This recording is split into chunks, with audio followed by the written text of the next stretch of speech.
नमस्कार दोस्तों, कुछ दिनों से सोनू निगम जी जो हैं वो कैंपेन चला रहे हैं टी सीरीज और भूषण कुमार जी के प्रति। और भूषण कुमार, अब तो तेरा नाम लेना ही पड़ेगा मुझे। और अब तो तू की लायक है। तूने गलत आदमी से पंगा ले लिया, समझा? तू भूल गया वो टाइम जब तू मेरे घर पे आके भूल गया ना वो। भाई मेरी एल्बम कर दो, भाई दीवाना कर दो, भाई मुझे सारा शी से मिलवा दो, भाई स्मिता ठाकरे से मिलवा दो, भाई बाल ठाकरे से मिलवा दो, भाई अबू सलीम से बचा लो। याद है ना? अबू सलीम से बचा लो मुझे, भाई अबू सलीम गालियाँ तेरा याद है कि नहीं? ये सब चीज़ें है ना? तो मैं तुझे कह रहा हूँ, मेरे मुंह मत लगना तो बस। मरीना कंवर याद है ना? मरीना कंवर याद है? वो क्यों बोली, वो क्यों बैकआउट की, ये मुझे नहीं पता, मीडिया को पता है। माफिया इस तरह फंक्शन करता है। उसका वीडियो मेरे पास पड़ा है। अब अगर तूने मेरे से पंगा लिया तो वो वीडियो मैं अपने YouTube चैनल में डाल दूंगा और बहुत धूमधाम से डालूंगा, समझा? मेरे मुंह मत लगना आपकी बात से। तो इस सिलसिले में मैं ये बोलना चाहती हूँ कि टी सीरीज ने आज तक हजारों कलाकारों को ब्रेक दिया है, जो कि आउटसाइडर्स हैं, जो इंडस्ट्री से नहीं जुड़े हुए। उसमें म्यूजिक डायरेक्टर्स हैं, सिंगर्स हैं, लिरिसिस्ट हैं, एक्टर्स हैं, डायरेक्टर्स हैं। मैंने खुद अपनी डायरेक्टेड फिल्म यारियां में 10 न्यू कमर्स को चांस दिया। उसमें से 4 लोग, नेहा कक्कड़, रकुलप्रीत सिंह, हिमांश कोहली और कंपोजर आर को आज बड़े हो चुके हैं। और सोनू निगम जी से मैं ये पूछना चाहूंगी कि वो बोल रहे हैं कि इंडस्ट्री में टैलेंट को सही दिशा नहीं मिलती। तो सोनू जी, आप तो लेजेंड है, आप तो बहुत बड़े कलाकार है। आपने आज तक कितने लोगों को चांस दिया है? आप तो बहुत बड़े लेजेंड है, आप तो कहीं से भी लोग, आपके पास तो कितने लोग आते होंगे कि सोनू जी हमारी मदद कर दीजिए, मेरे बेटे की मदद कर दीजिए, मेरी बच्ची की मदद कर दीजिए, हमें मिलवा दीजिए टी सीरीज में, हमें चांस दिलवा दीजिए। आप तो आज तक टी सीरीज में नहीं आए कि इसको चांस दे दो, इसको मैं, ये बहुत बड़ा टैलेंट है, इसको आप चांस दीजिए। आपने तो कभी किसी को चांस दिलवाने की बात नहीं की। आपने ना ही कोई टैलेंट आज तक इंडस्ट्री में इंट्रोड्यूस किया। तो एक बात मैं आपको बता दूं सोनू निगम जी, कि सोशल मीडिया पे कैमरे के पीछे छुप के बोलना बहुत आसान है, पर आपने खुद ग्राउंड लेवल पे कितने टैलेंट को आगे बढ़ाया? किसी को भी नहीं। अपने सिवा, अपने आप को छोड़ के आपने किसी भी टैलेंट को इंडस्ट्री में चांस नहीं दिया।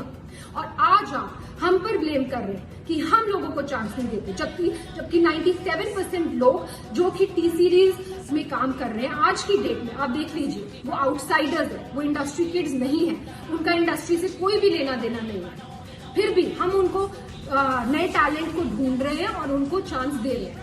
दूसरी बात जो आपने बोली अपने वीडियो में, वो आपने ये बोली कि भूषण जी आपके पास आए और उन्होंने आपसे कहा कि भाई प्लीज मुझे बाला साहब ठाकरे से मिलवा दीजिए, प्लीज मुझे स्मिता ठाकरे से मिलवा दीजिए, प्लीज मुझे सहारा श्री से मिलवा दीजिए। मैं आप सबको ये बताना चाहती हूँ कि सोनू निगम जी खुद 5 रुपए में दिल्ली की रामलीला में गाना गाते थे। वहां से इनको स्पॉट किया गुलशन कुमार जी ने। उन्होंने इनका टैलेंट पहचाना, इनको टिकट्स दी फ्लाइट की, इनको बॉम्बे बुलाया और इनसे कहा गया कि बेटा मैं तुझे बहुत बड़ा कलाकार बनाऊंगा। आप बताइए सोनू निगम जी, आपसे ये बात कही गई कि नहीं कही गई कि आपको बहुत बड़ा कलाकार बनाएंगे? कही गई। और गुलशन जी ने आपकी इतनी एल्बम्स की, इतनी फिल्म्स की, आपको इतना ऊंचे मुकाम पे पहुंचाया। पर आपने क्या किया ये मैं अभी बताती हूँ। उससे पहले मैं अपने कुक शेरू को बुलाना चाहूंगी। ये शेरू है और ये शेरू, मैं तुमसे पूछना चाहती हूँ कि तुम कहाँ से हो? हाँ जी, मैं मधुबनी बिहार से हूँ। और तुम कितने साल से टी सीरीज में हो?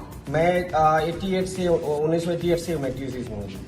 तो तुम मुझे क्या बता रहे थे सोनू निगम जी? सोनू निगम जी के बारे में मुझे मालूम है बेटा। मैं जब आप लोग नहीं थे तभी गुलशन जी ने इनको दिल्ली से बम्बई लाए थे। मैं गुलशन जी के साथ ही उस टाइम में था। गुलशन जी भी नहीं थे उस टाइम में। मैं गुलशन जी के साथ मैं और वो लोग बंगले में रहते थे। सोनू निगम जी आए थे, उनके पास वो ऐसे छोटी स्कूटी होती है ना, उस भी आते थे। हमने हमारे ऑफिस में वो रिसेप्शन में बैठे रहते, कितना भी हिसाब आते थे तो उनसे मतलब मुलाकात करनी, कभी कोहली जी से, कभी मुकेश वगैरह उनसे बातें कर रहते थे। घंटों घंटों लाइन में बैठे, मतलब वो उनसे बातें करना। फिर धीरे धीरे साहब आते, फिर साहब ने उनको बोला था कि मैं मतलब काम कराना है उनके साथ काम। कुछ बहुत दिन के बाद साहब ने, फिर 2-4 महीने के बाद साहब ने उसको भी आगे काम दिया।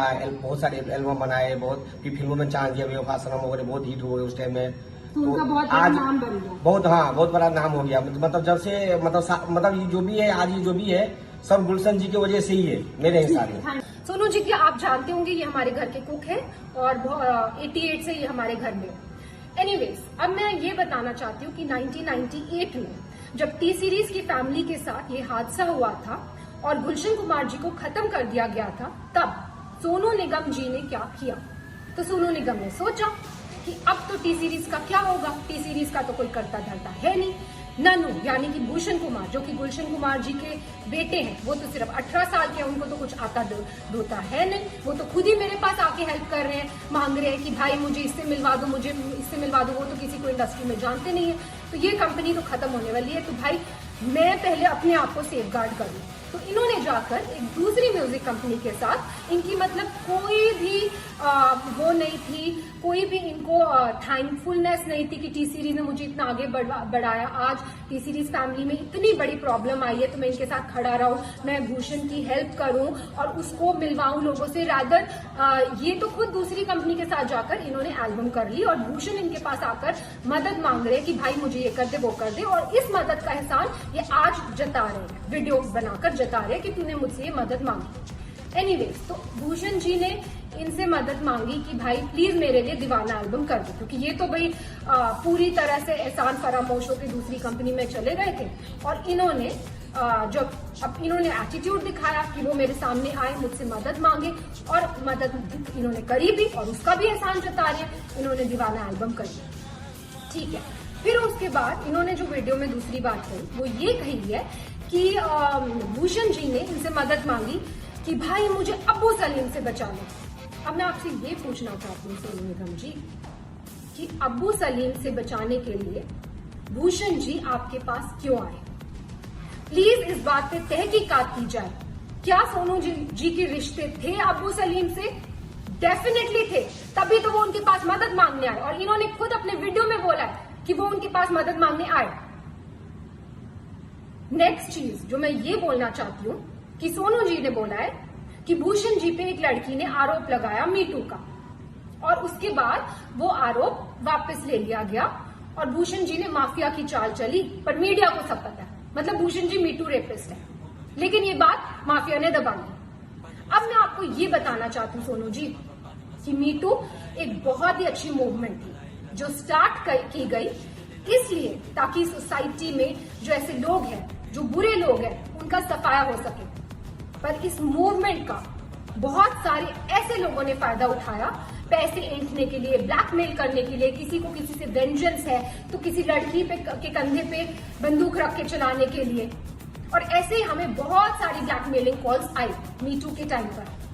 उस टाइम पर हमने सिर्फ पुलिस की सपोर्ट ली, पुलिस की हेल्प ली, और पुलिस ने तहकीकात की और पुलिस ने ये क्लियर कर दिया कि ये तो सीधा सीधा ब्लैकमेलिंग का केस है। और पुलिस ने हमने पूछा कि क्या आपको कुछ करना है, कुछ मानहानि का दावा करना है या कुछ करना है। हमने डिसाइड किया कि नहीं, हम मीडिया तक में भी ये बात आउट नहीं करेंगे कि क्या हुआ है हमारे साथ। क्यों? क्योंकि हम खुद किसी लड़की को डाउन क्यों करें, हम किसी लड़की को क्यों उसको इस तरह भरे बाजार में उसकी इज्जत उतारें। लेकिन उसका ऐसे बहुत सारे केसेस आए हमारे पास और उसका फायदा आप जैसे लोग उठाते। और कई लड़कियों ने एडमिट भी किया कि कई लोगों ने, जो सच्चे दुश्मन है इंडस्ट्री में, उन्होंने वो पीछे थे इस मिली भगत के। लेकिन देखिए आप आज भी इसका फायदा उठा रहे। मैं पूछना चाहती हूँ सोनू निगम जी, क्या है मीटू मूवमेंट? मैं लगा दूं आप पे मीटू, तो मैं लगा दूं आप पे मीटू, बोल दो आप मीटू रेपिस्ट है, हो जाएंगे आप मीटू रेपिस्ट। तो प्लीज सोच समझ के वीडियो बनाया कीजिए, क्योंकि आपने धमकाया वीडियो में कि आप उस लड़की का वीडियो आउट कर देंगे। बेशक कीजिए, पर नेक्स्ट टाइम कोई भी वीडियो आउट करना हो, याद रखिए प्रूफ के साथ कीजिए। बिना प्रूफ के मीटू मूवमेंट का कोई मतलब ही नहीं है। और कोई भी अगर बिना प्रूफ के कोई इल्जाम लगाता है, क्योंकि जब से आपने ये अपना वीडियो ऑन किया है तब से वापस हमारे पास ब्लैकमेलिंग कॉल्स शुरू हो गए, वापस कई लड़कियां उठ गई हैं कि हमें तो सोनू निगम जी से इंस्पिरेशन मिल गई है, हमें आप हमें काम दो, या तो हमें आप पैसा दो, नहीं तो हम आप पर ये कर देंगे। सिर्फ ये लड़कियां ही, जो बहुत सारे सिंगर्स और खड़े हुए हैं वो कर रहे हैं, वो इसे ब्लैकमेल कर रहे हैं। मुझे ये वीडियो बिल्कुल भी नहीं बनाना था सोनू निगम जी, और भूषण जी ने तो मुझे स्पेशली बोला था कि हमें चुप रहना है, हमें चुप्पी साधे रखनी है, लेकिन आपने अभी भी अपनी कैंपेन बंद नहीं की है। आज भी हम कोशिश करते हैं टी सीरीज से कि 80% लोग 100% लोगों को चांस दे, पर कई बार लोगों को काम नहीं मिल पाता बिकॉज सो मेनी रीजंस। किसी म्यूजिक डायरेक्टर, कोई धुन में कोई कलाकार जाता है, कोई धुन में कोई कलाकार जाता है। 80% लोगों को तो काम मिल रहा है ना मार्केट में, जो 20% लोगों को काम नहीं मिल रहा वो कोई भी शुरू हो जाएगा, कोई भी किसी पे भी आरोप लगा सकता है। तो ऐसा माहौल है। और आपने जब अपना वीडियो ऑन किया तो मैं आपको बता दूं कि मेरे साथ क्या हुआ। मेरे हस्बैंड के against death threats, social media पे डेथ थ्रेट्स, मेरे लिए रेप थ्रेट्स और मेरे बच्चे के लिए थ्रेट्स। मैं क्यों सहूं ये सब, मैं क्यों सहूं अपने बच्चे के लिए थ्रेट्स? और अभी भी आपकी कैंपेन बंद नहीं हुई है, अभी भी आपकी कैंपेन जारी है। आप इतने सारे सिंगर्स को अभी भी इकट्ठा कर रहे हैं और उनको एक गठबंधन बना रहे हैं और उनको बहका कर जिनको काम नहीं मिल रहा फॉर वॉट एवर रीजंस, उनको काम इस बात में लगा रहे हैं, इस पब्लिसिटी लेने के ये मुद्दे में लगा रहे हैं कि उनके आपके साथ मिल जाए और टी सीरीज को हम कैसे खत्म कर दें, भूषण कुमार को हम कैसे खत्म कर दें। एक बात मैं आपसे कहना चाहूंगी सोनू निगम जी, आप किस टाइप की हैं ये तो आपकी बीवी ने क्लियर कर दिया था। उन्होंने खुद आप पे, आपको याद है, आपकी बीवी ने खुद आप पे इल्जाम लगाए हैं। प्लीज याद कीजिए उन इल्जामों को। आपने पब्लिकली जो आपकी बीवी ने आप पे इल्जाम लगाए थे और फिर आप दूसरों पे इल्जाम लगाइए। और मैं बिल्कुल, जैसे कि मैंने कहा, मैं बिल्कुल इस हक में नहीं थी कि मैं ये वीडियो बनाऊं, लेकिन इतनी मैं कश्मकश में हूं, क्या करूं, बनाऊं ना बनाऊं, ये सच्चाई लाऊं कि नहीं लाऊं। फिर मुझे फाइनली गीता से मुझे मेरा आंसर मिला। गीता में जब अर्जुन भगवान कृष्ण से पूछते हैं कि मुझे ये युद्ध नहीं लड़ना है, ये युद्ध लड़के किसका फायदा होगा, तो भगवान कृष्ण अर्जुन को समझाते हैं कि एक योद्धा के लिए धर्म से बढ़कर युद्ध लड़ने के अलावा और कोई बड़ी चीज नहीं है। अगर तुम युद्ध नहीं लड़ोगे तो तुम अपना यश गवाओगे, तुम्हारा अपयश होगा, संसार में लोग तुम्हारे अपयश की चर्चा करेंगे और तुम्हारे दुश्मन हर तरह की कटु वचन बोलकर तुम्हारा वर्णन करेंगे। और वही हो रहा है, सब लोग कटु वचन बोल रहे हैं, सारी दुनिया। जैसे कि मैंने बोला, मुझे रेप थ्रेट्स आ रहे हैं। तो मैं ये कहना चाहूंगी कि जितने भी आप सिंगर्स को, म्यूजिक डायरेक्टर्स को, जिनके पास आज कोई काम नहीं है, उनको आप भड़का रहे हैं, उनको भड़काना बंद कीजिए, क्योंकि अदरवाइज रणभूमि ओपन है। किसी को भी पब्लिसिटी के लिए इस रणभूमि में आना है, युद्ध ऑन है। लातों की भूत बातों से नहीं मानते। हाँ, शराफत की भाषा सबको समझ में नहीं आती।